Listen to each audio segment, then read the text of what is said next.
Bonjour à tous, dans cette vidéo nous allons voir comment réaliser une adaptation in vivo à travers le logiciel Connex en utilisant le système AutoFit. On y va, c'est parti.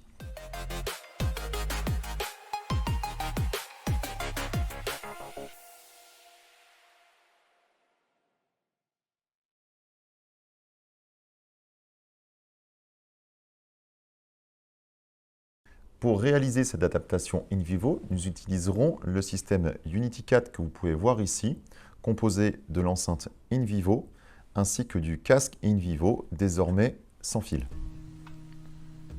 Le pré-réglage commence de manière classique en remplissant les différents onglets, en choisissant la cible, puis nous cliquons sur le bouton AutoFit qui lance le module in vivo. La première étape consiste à effectuer la calibration des sondes.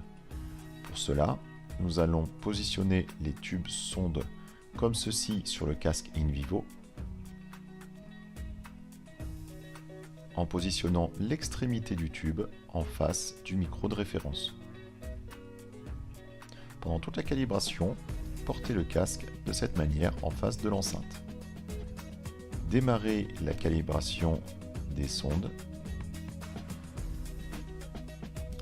Si la calibration est bonne, vous obtiendrez deux courbes strictement identiques.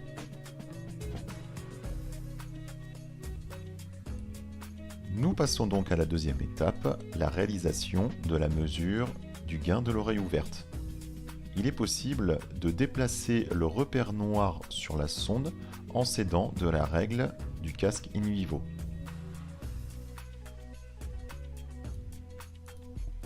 Nous pouvons maintenant placer l'extrémité de la sonde dans l'oreille du patient en veillant à être à peu près 5 mm du tympan ou moins. Nous pouvons maintenant lancer la mesure du gain de l'oreille ouverte. Si la sonde est parfaitement positionnée, vous devriez avoir un gain autour de 0 dB à 8 kHz. Si le gain est très négatif à cette fréquence, essayez de repousser un peu plus la sonde. Vous pouvez comparer la mesure du gain de l'oreille ouverte avec celle de Kemar. Comme vous pouvez le voir, il y a des écarts assez significatifs sur certaines fréquences.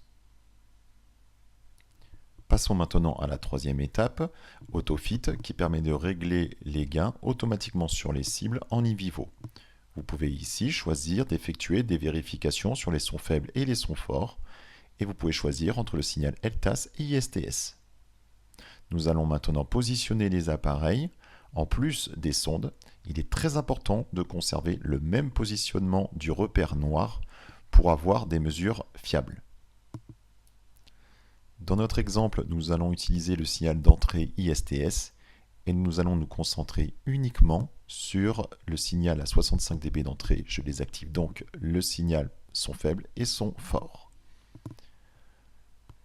En cliquant sur démarrer, les appareils sont réglés de manière théorique sur les cibles et nous allons pouvoir constater les écarts avec la réalité, avec la mesure sur le patient. Le signal ISTS démarre et nous pouvons mesurer la réponse au tympan. Comme vous pouvez le constater, il y a des écarts assez importants avec les cibles sur certaines fréquences. Le logiciel vient donc de modifier les réglages pour être plus près des cibles et relance le signal ISTS pour vérifier.